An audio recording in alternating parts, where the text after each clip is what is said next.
Yeah, you can see what you're getting. You see if there's weird shadows with that image check. Yeah.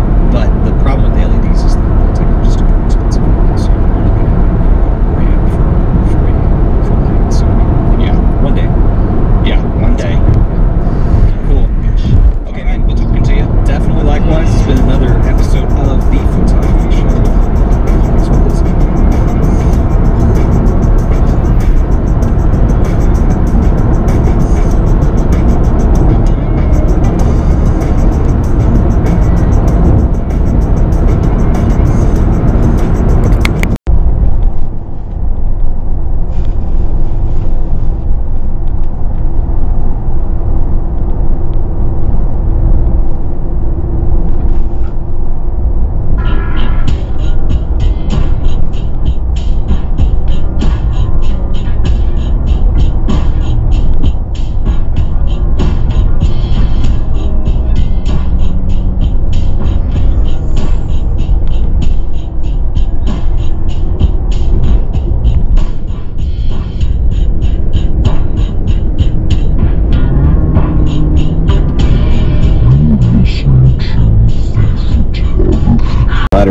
And actually, the only reason that we haven't done a show is because of scheduling.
Years and years ago during the tech boom, I had worked for a CD-ROM company, and I had gotten an introduction to technology doing that. And when I decided to start freelancing, there was such a demand for websites at the time that I kind of went into doing that.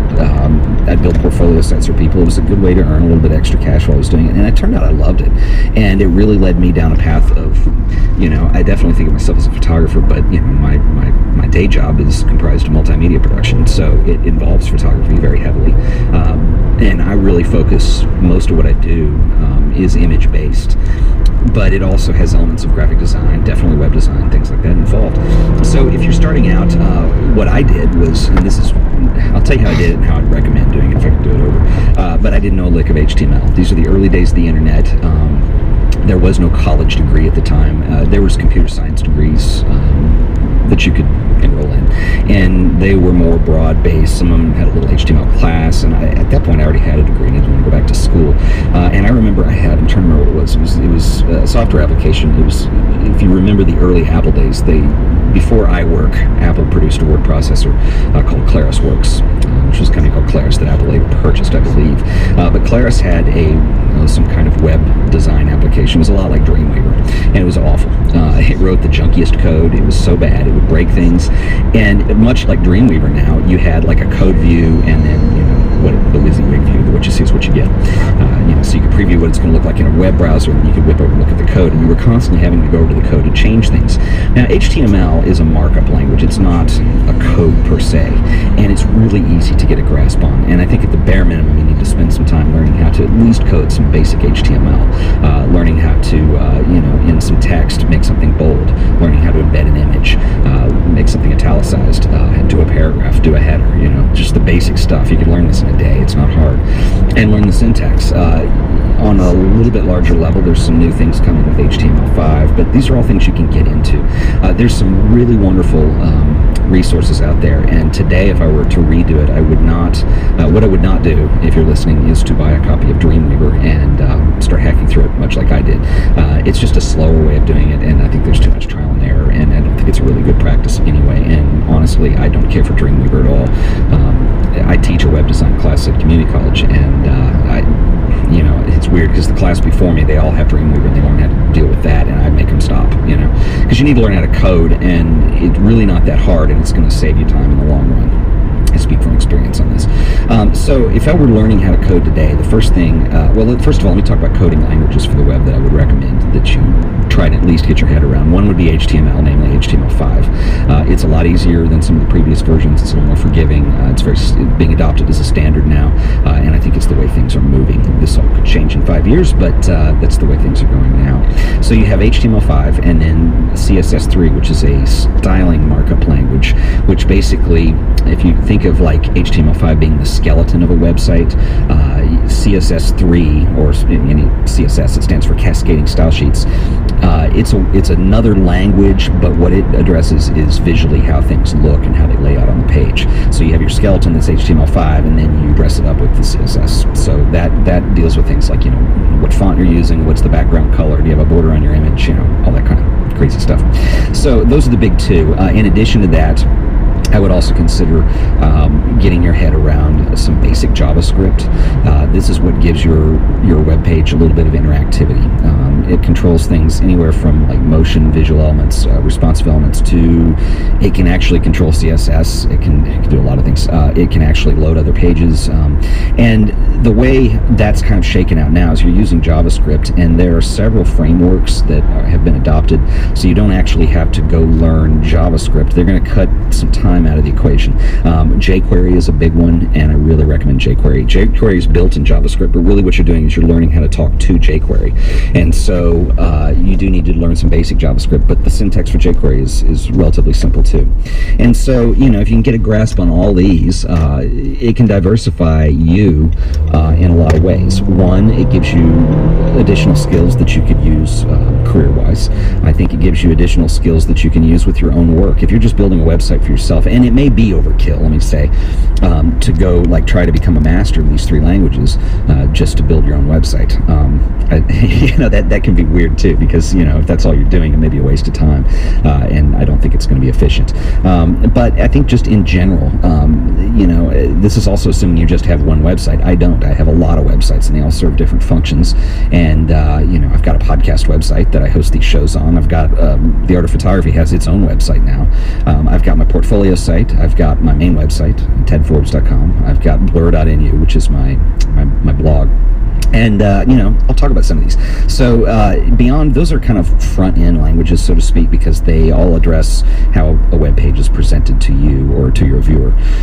So, okay, you've got that. Then there are also some server languages, and the big one is PHP.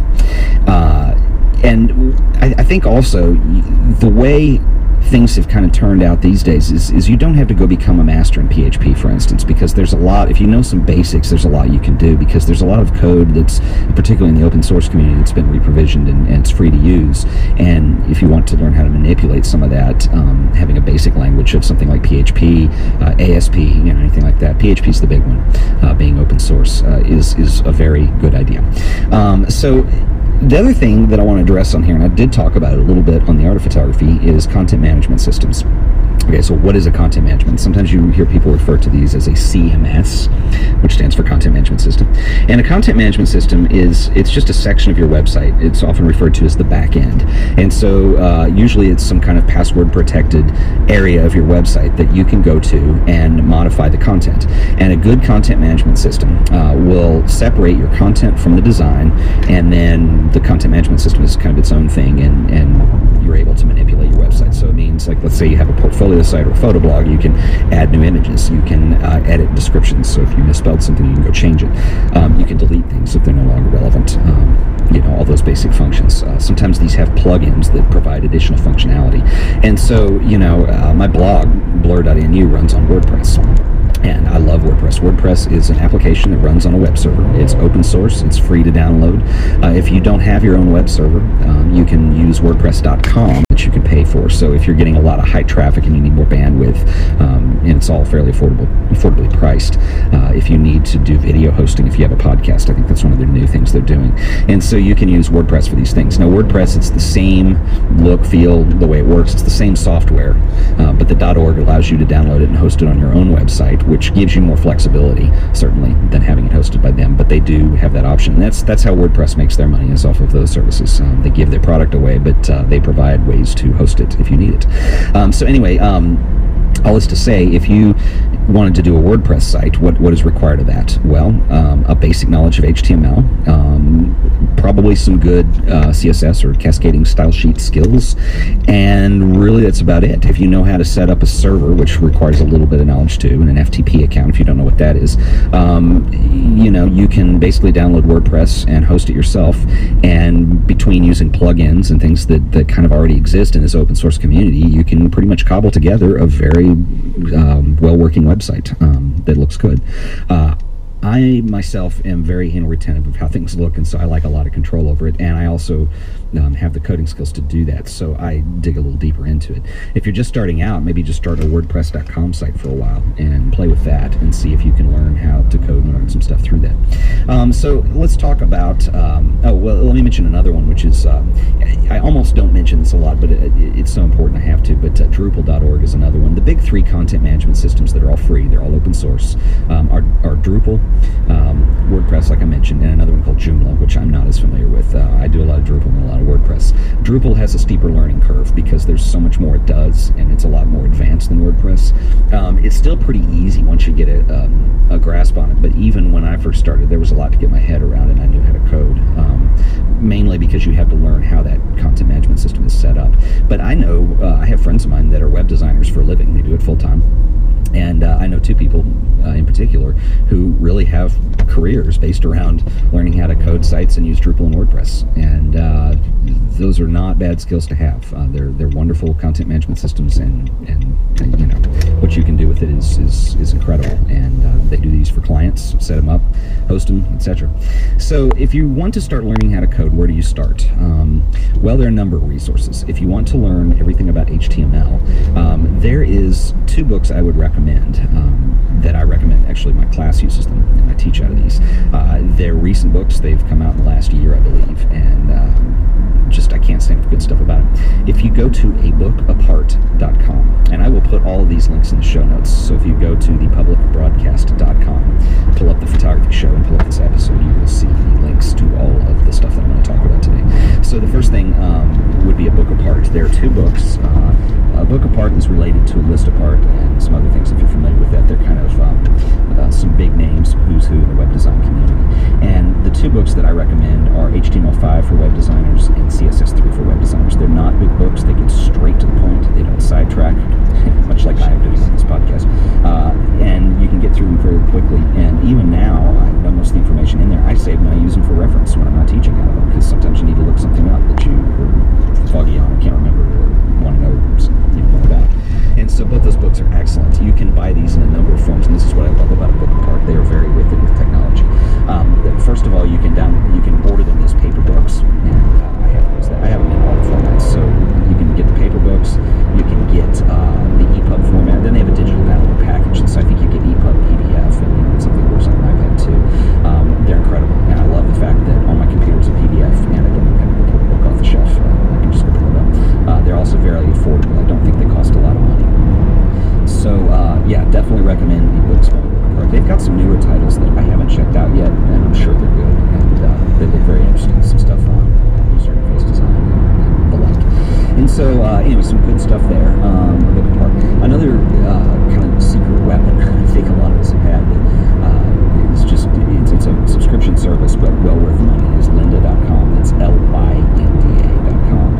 Linda Weinman is an incredible person. She started out as a designer, and I remember when I wanted to get into web design, I bought some of her early books on HTML, and one of the ones I still have it because it's so dated and so cheesy, but it was such a big part of how I got into it. So well written, but it was creating graphics for web design or web distribution or something like that. Creating web graphics, I think it was called. Anyway, Linda was an author, and around the time they were producing books, and they were all geared towards design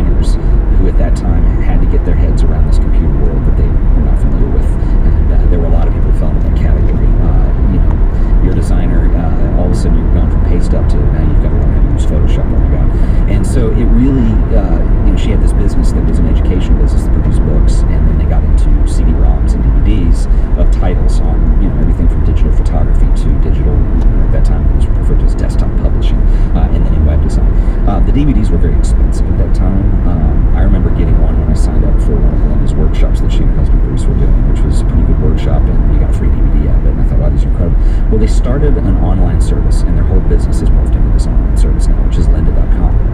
And it's nothing but tutorials, and they have tutorials on anything tech-related you would possibly want to learn and get your head around. Everything from learning how to use Microsoft Office, to learning how to code HTML, to learning how to use Final Cut Pro, or Premiere, or Logic, or any piece of software they have a title for. There's a million Photoshop titles. There's some really good ones in there on photography. So the way it works is you can get a subscription to Lynda, and if you pay annually, there's 2 tiers. You can go preview movies just for free. They don't really give you a lot of information, and you can go see what else in the title. The one I've always used is, I think it costs me $25 a month. Well worth it. If you're real busy and you need to save the $25, you can turn on and off your subscription if you need to. Otherwise, it just auto-renews, so you don't even need to turn it off if you can do that. But I have never regretted, and she's probably gotten thousands of my dollars over the years, but it's such an invaluable resource. And they hire some really good people to be the authors on these titles that guide you through. The only complaint, if anything, I would have about Lynda, and if you listen to this podcast, you know how fast I can talk, is I wish they get to the point sometimes. And I understand when you're teaching online, it's really hard because you have to really shoot for the lowest common denominator. So if somebody has no skills at all, you have to show every step. And sometimes it gets kind of arduous to cull through that information. But regardless, it's still the best resource out there. The titles are well produced. If you want to learn how to go build iPhone apps, they've got C+ videos now, titles, so you can go learn how to code for iPad if you want. So anyway, all this to say, lynda.com is probably the single most intense resource out there, and I don't mind sharing this with people. It's incredible. I've never regretted it. Lynda.com is a godsend, and I love the fact that all of their quote-unquote titles, so if I'm working on something for digital photography, for instance, using Lightroom, I don't know, I'm just pulling that out of the air, and I just need to learn how to do one thing, I can go to that title and just look through the chapters, and I can pull up the video that hopefully will answer the question I've got. It usually does. They're very well organized. The other thing I need to mention too, make it clear that you're $25 a month, or there's a more expensive plan that gives you source files and things like that. I don't do that one, but for that $25 a month, you have access to every title in their library. So I mean, it's just like freakishly amazing. How much you get bang for your buck. They're no longer limited to expensive books that you would have to go get at the bookstore and expensive DVDs that you have to go through the mail. So I highly recommend lynda.com. That's one of the best resources there is. The other one, and I'm going to have to look this up while I'm talking here, I found the other day, Code Academy, which is codeacademy.com, looks very promising. And this is a free website that uses interaction, uses JavaScript to actually it engages with you, so it will ask you a question and tell you to type something back, and then it uses that process to start showing you how to do stuff. And I looked at this very briefly. It was largely JavaScript related, I believe, but it looks like if they haven't already, they're going to expand it. I haven't signed up for an account on there yet. But codeacademy.com looks very promising. I don't think it has the level of depth that something like Lynda has, or even the books that I recommended. But I think it does look promising, and it is free. So a lot of times you get what you pay for, and I hate to say this, boys and girls, but knowledge is expensive, either in time and or cash resources. It's just something you have to get around. Another good resource, and this is probably one you already know if you're listening to this podcast. I know people run across these shows a variety of ways, but one of the big ones is just using iTunes. And there's some pretty good tutorial podcasts in iTunes. Cheesy self-plug here, but I actually do, I haven't updated in a while, but I took a lot of the stuff that I was using material-wise for teaching my web design class. I put into a podcast called The Art of Code. So go look at The Art of Code. The Art of Code hasn't been updated in a while, but it does deal with HTML5 and stuff like that. It's also on YouTube. But not just to plug my own work. I mean, there's some other good podcasts out there too. I found a couple on JavaScript. Adobe has some wonderful podcasts. Anyway, there's stuff out there. You just got to dig for it. Usually, I've noticed the rule of thumb, and I know people are tight on cash sometimes, but it's cash or time, take your pick. Weeding through podcasts that are free on iTunes, you're going to find some good stuff, but there's going to be, like I said, a lot of weeding to do. You're going to have to dig more.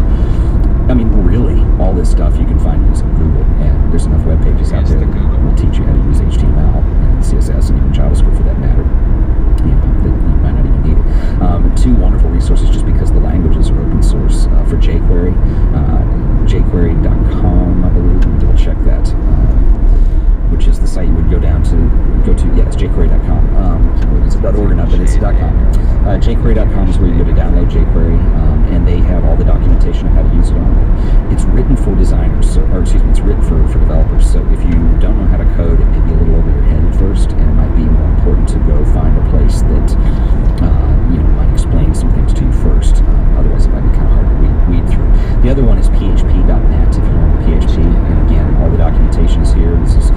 Generally, you don't go download PHP; it's already installed on the server, and that gets into shell access and stuff like that. If you're in a position where you're a beginner and you're having to install PHP on your server, don't do it.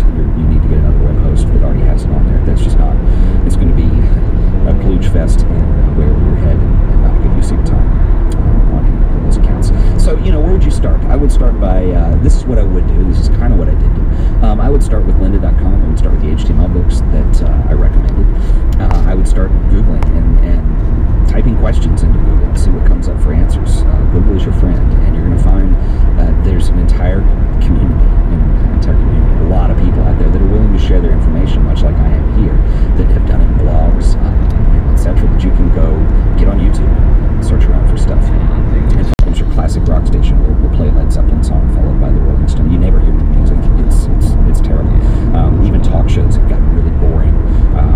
Apparently there's big money in political opinion, so you have a lot of that kind of thing. And I just that doesn't excite me as much. I mean, I listen to some of that in the car, but podcasts were this thing where all of a sudden you have this whole system for this guerrilla-produced stuff by people who were not funded by major corporations. It was just a guy in his bedroom.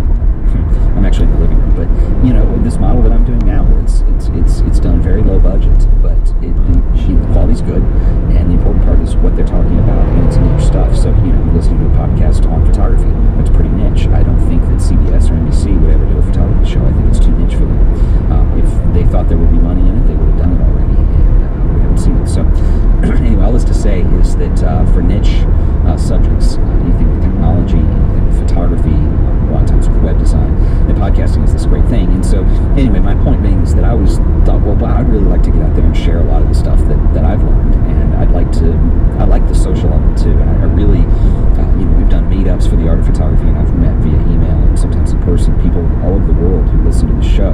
And that's one of the things that I cherish the most about doing this is the interaction with people. It's like all of a sudden there's somebody out there that I would never have come across in my life, but because we share a common interest and we would definitely get along and be friends, it's like I've met people that way because of the use of technology and podcasting. And so how do I get into podcasting? Well, I came up with a little dumb project, which was the art of photography. If you look at those early episodes, they're really bad. I mean, it's, my personality is kind of lame in it, and I sound like a used car salesman.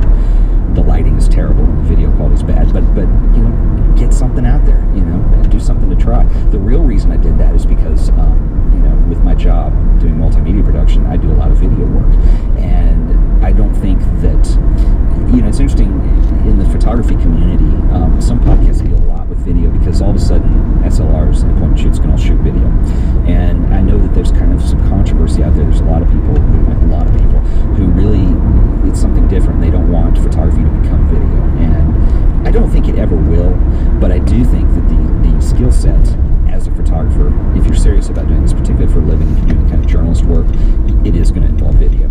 A lot of these, the major news outlets now, are really looking for freelance photographers that can turn in video as well, things on assignment. It's just part of the gig, and I think that line will blur a little more as we go into the future. But anyway, my whole point being, I work at an art museum. We were doing interviews with artists and curators and people like that, and we were going to do some web-based video, web series, and I was pretty green on what I was doing with that. I'd done some video production, but a lot of this consumer technology, you can get a video camera very inexpensively and have no film crew and get out there and shoot something if you know what you're doing. And so that's why I started the art of photography. I love podcasts, and I was going to start doing video for my job, and at that time it was going to be in the near future. And so I wanted to do something to start getting my head around this. And the two things I did is I started the art of photography. I also went out, if you're familiar with another podcast, which the name is completely escaping me, TWIP, This Week in Photography. Good save, huh? Alex Lindsay at the time, he still does. He has a business called Pixel Core, and that year they offered they were calling them summer boot camps for various things. So you could go learn green screen, you could learn visual effects, and they had one on podcasting. And so I went out and did the podcast boot camp, and it was such an invaluable experience. First of all, Alex is extremely smart, extremely knowledgeable, a really nice guy. I still talk to him now and then to this day, and I learned a lot in the 1 week. I can't remember if it was 1 week or 2 weeks that I was out there. It was not cheap, and I was in San Francisco, but I went and did it, and I made some friends doing it that I still keep up with today, and that was pretty amazing too. It was a small class with about